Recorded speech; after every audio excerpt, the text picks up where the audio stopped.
룻기 2장 11절. 보아스가 그에게 대답하여 이르되 내 남편이 죽은 후로 내가 시어머니에게 행한 모든 것과 내 부모와 고국을 떠나 전에 알지 못하던 백성에게로 온 일이 내게 분명히 알려졌느니라. 여호와께서 내가 행한 일에 보답하시기를 원하며 이스라엘의 하나님 여호와께서 그의 날개 아래 보호를 받으러 온 내게 온전한 상 주기를 원하노라 하는지라. 룻이 이르되 내 주여 내가 당신께 은혜 입기를 원하나이다. 나는 당신의 하녀 중에 하나와도 같지 못하오나 당신이 이 하녀를 위로하시고 마음을 기쁘게 하시는 말씀을 하셨나이다 하니라. 아멘. 룻과 보아스가 만난 첫 장면을 우리는 읽었습니다. 이 상황을 소설로 보면 전개 부분에 해당합니다. 룻은 마치 단편 소설과 같은 아름답고 달달한 사랑의 이야기이지요. 룻기에서 주인공은 단연 룻이고 그리고 남자 주인공은 보아스일 것입니다. 룻기 나레이터가 그렇게 룻의 입장에서 기록했기 때문에 그렇습니다. 그렇다면 하나님도 룻을 처음부터 주연 배우로 점 찍어서 시작하셨을까요? 보아스도 마찬가지입니다. 저는 오늘 아침에 룻과 보아스는 철저한 엑스트라였다. 그런데 하나님이 그들을 주인공으로 바꾸셨다는 그런 제목으로 이제 설교를 하려고 합니다. 룻기의 주인공은 단연 1장에 나와 있는 엘리멜렉입니다. 여러분, 엘은 하나님을 말합니다. 멜레크라고 하는데 이것은 왕입니다. 하나님을 왕으로, 하나님은 나의 왕이다 라는 이름의 뜻을 가진 사람이 엘리멜렉입니다. 그는 베들레헴의 유력한 가문의 후손이었고 족장이었습니다. 그런데 베들레헴에 이제 흉년이 찾아오자 인간적인 지혜를 가지고 먹을 것을 찾아 모압 땅으로 이민을 갔습니다. 룻기 1장의 단 3절에 이들이 결단하고 이민 가고 불행한 일을 겪은 것을 단 3절에 기록하고 있습니다.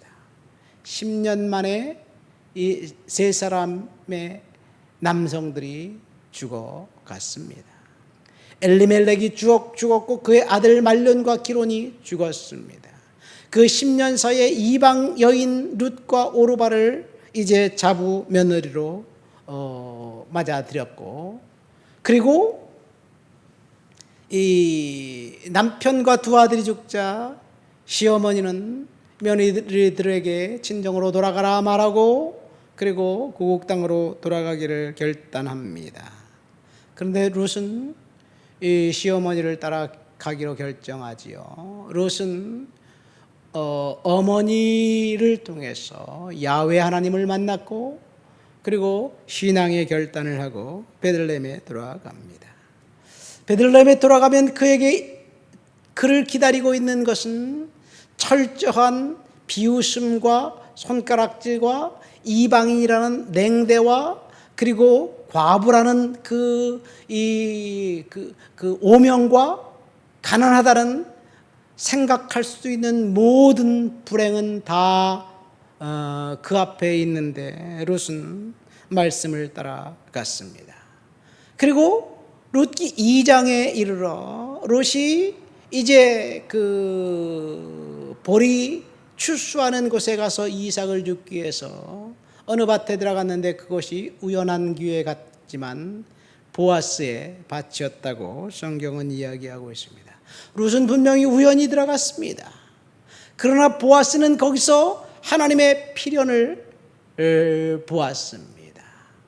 보아스는 룻을 만나서 세 가지 말을 합니다. 8절 말씀 보니까 룻에게 내 딸아 들으라, 이삭을 주우러 다른 밭으로 가지 말고 여기를 떠나지 말아라.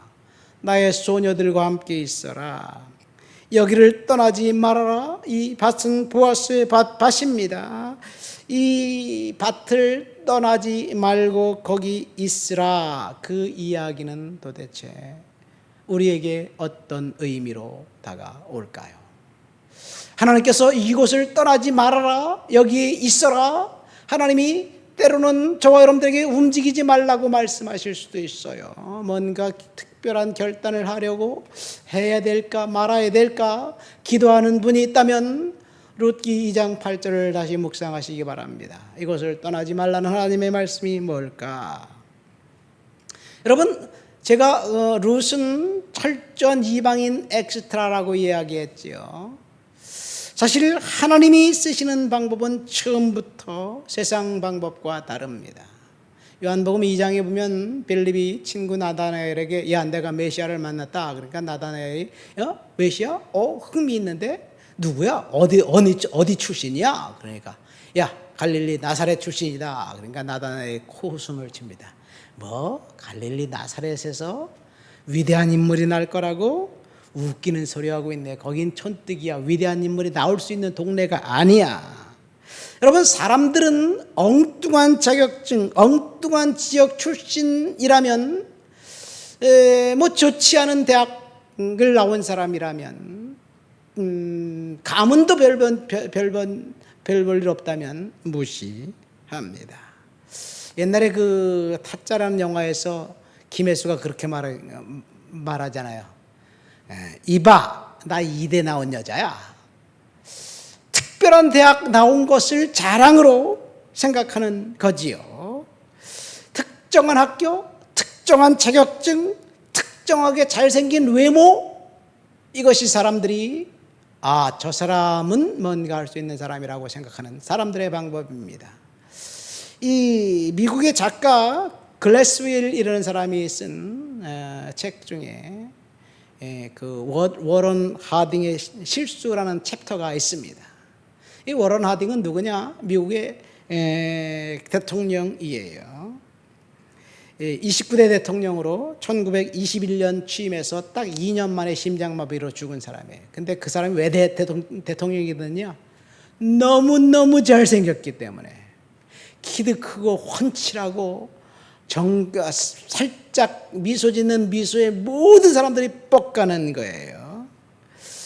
너무너무 잘생겼기 때문에 그가 상원의원일 때는 상원의원처럼 생겼고 하원의원일 때는 하원의원처럼 생겼고 너무너무 잘생긴 외모 때문에 이 정치인이 되었고 결국 대통령도 되었는데 그가 한 일은 바람피고 도망가고 참석하지 않고 법안 내지 않고 아무것도 한 일이 없습니다. 결국은 대통령직을 수행하다가 참모들만 속썩이다가 2년 만에 심장마비로 죽었습니다. 잘생긴 외모 때문에 대통령이 되었는데 그 사람은 미국 역대 대통령 중에 항상 최악의 대통령, 마지막으로 뽑히는 사람입니다. 그 사람이 한번 말을 하면 정말 호소력이 있어요. 차분한 목소리에 감칠맛 나는 목소리에 사람들이 그에게 뭔가 나올 것 같지만 실상은 그렇지 않습니다. 우리나라도 그렇잖아요.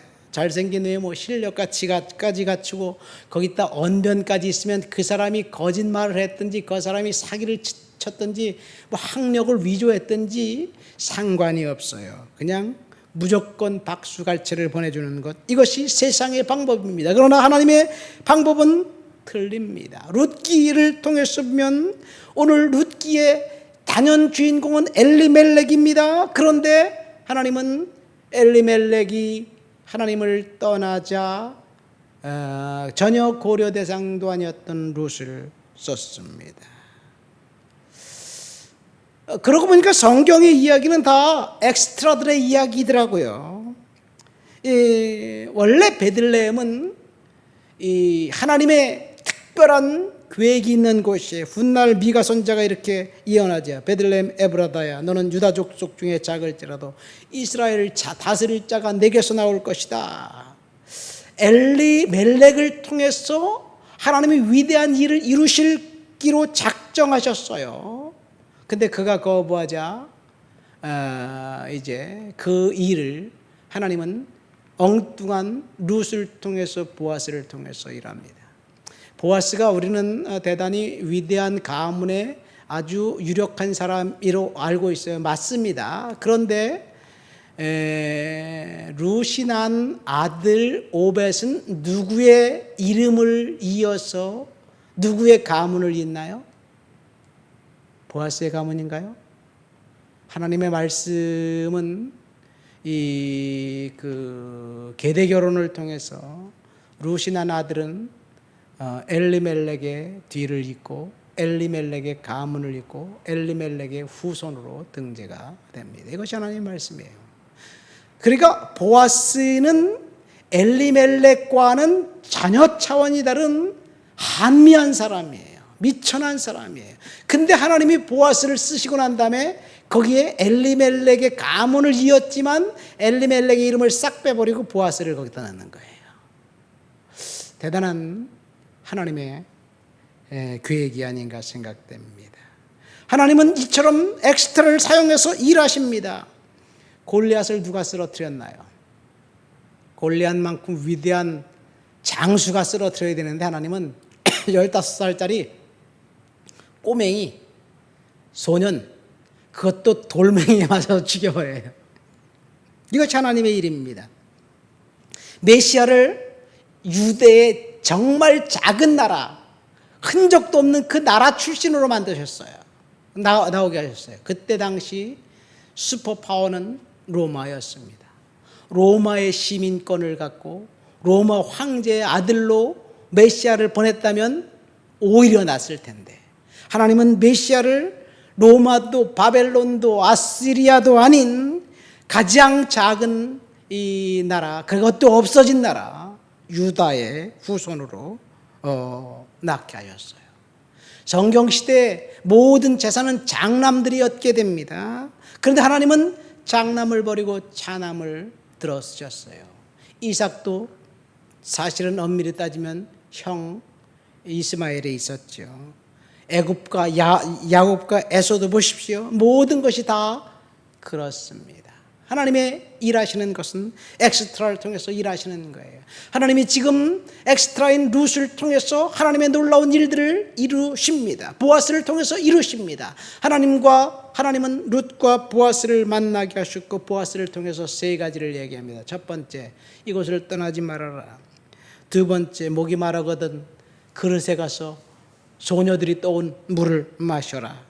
세 번째, 12절 말씀 보니까 이제 그 보아스가 이렇게 말합니다. 여호와께서 내가 행한 일에 보답하시기를 원하며 이스라엘 하나님 여호와께서 그 날개 아래 보호를 받으려고 온 내게 온전한 상 주기를 원한다. 룻은 지금 하나님의 날개 그늘이 필요했습니다. 보아스는 하나님께서 온전한 상 주실 것이다 라고 축복합니다. 이것이 하나님이 보아스를 통해서 룻을 축복하신 일입니다. 말씀을 맺습니다. 오늘 우리는 룻과 보아스 엑스트라를 통해서 하나님이 일하신다는 그 사실을 알았습니다.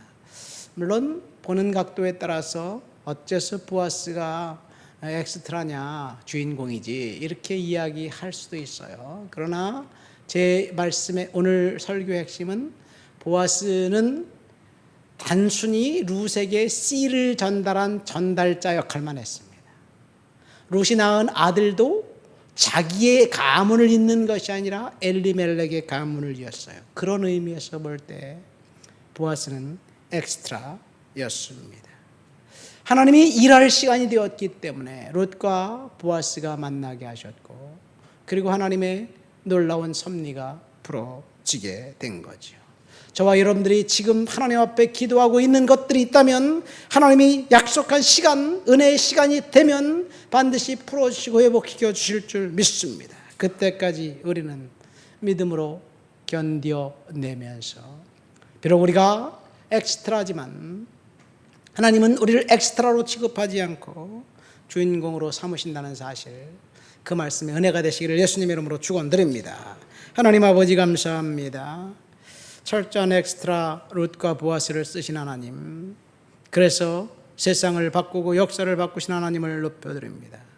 우리가 보잘것없고 힘들고 연약하고 지금은 미래가 보이지 않는 답답한 상황 가운데 있을지라도 룻처럼 하나님의 말씀을 따라가고 보아스처럼 하나님의 말씀을 이루는 그런 말씀 앞에 순종할 수 있는 하나님의 자녀, 하나님의 백성으로 삼아 주시옵소서. 비전을 주님 앞에 품고 살아가도록 도와주옵소서. 예수님의 이름으로 기도합니다. 아멘.